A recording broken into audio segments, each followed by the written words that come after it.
filantropik sebagai pihak yang menyerahkan penghargaan tersebut. Hadirin yang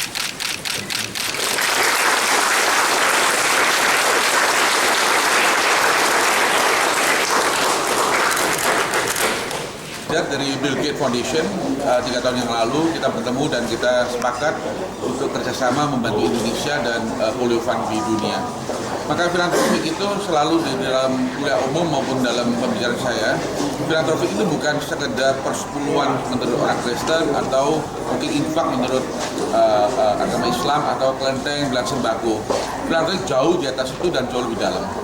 Filantropik tidak tergantung daripada mood pribadi kita donatur, bahwa hari ini kita untung besar, kita beri untung besar, atau kita hari ini senang, atau saya ada preference hari ini, hari itu Jumat Kliwon dan lain, tidak ada. Filantropik ada dua hal, satu adalah visioner, satu adalah yang disebut kita amanah, satu adalah komitmen. Kalau kita bicara visi saja, itu seperti kita menggambar roti di tembok yang tidak bisa dimakan. Kalau kita bicara komitmen, kita mudah letih tanpa visi.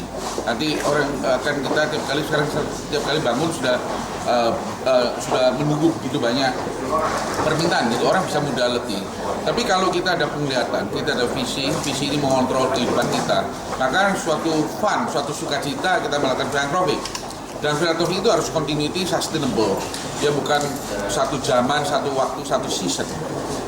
Baik, tadi Bapak sempat menyinggung mengenai isu perpajakan yang juga bisa menyulitkan filantropi di Indonesia.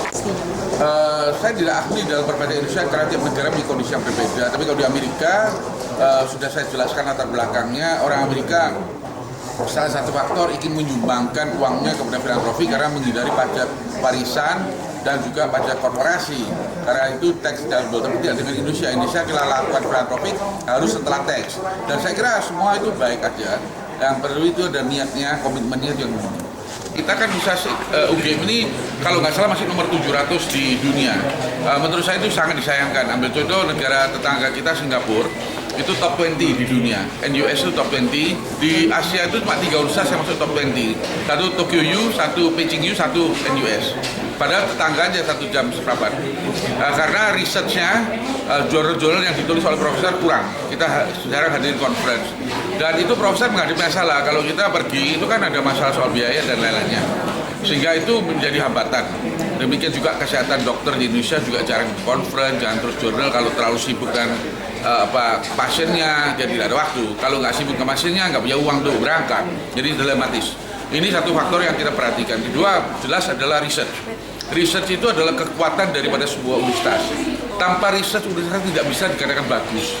Dan saya kira dengan UGM yang infrastruktur sudah bagus begini, untuk naik menjadi top 100 universitas di dunia tidak terlalu sulit.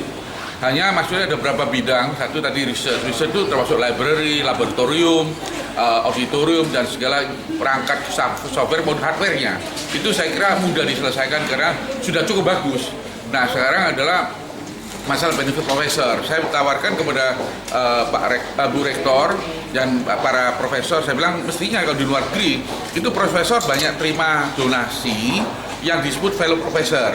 Jadi dikasih uang profesornya, uang itu bisa atas discretion dari profesor menggunakannya untuk hadiri conference, untuk bikin jurnal khususnya.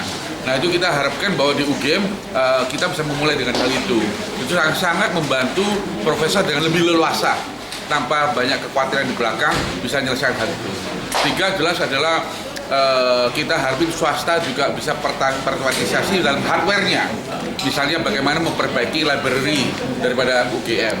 Misalnya library dari kedokteran kan mahal sekali, buku-bukunya juga mahal, banyak buku-buku baru, banyak protokol-protokol obat yang baru-baru. Nah ini yang perlu. Keempat adalah kerjasama universitas. Maka itu hari ini kebetulan dari Harvard Kennedy School datang orangnya. Jadi ini mungkin kerjasama pertama dengan UGM. Kita mendanai supaya profesor daripada UGM bisa berangkat ke Harvard, bisa adakan riset bersama, joint research dengan profesor UGM.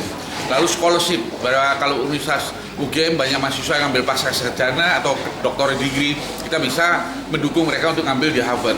Hal inilah yang kita ingin dorong supaya tidak hanya dengan Harvard, mungkin dengan Berkeley di mana saya sebagai wali amanat, mungkin dengan pihak Cina, mungkin dengan Singapura, mungkin dengan Eropa. Hal-hal itu adalah uang yang kita simpan. dibantah. Sehingga seorang filantropik memiliki karakter berjanji kepada diri sendiri, memandang ke masa depan untuk mengamanahkan hal-hal kebaikan kepada siapapun manusia termasuk pada lingkungan hidupnya.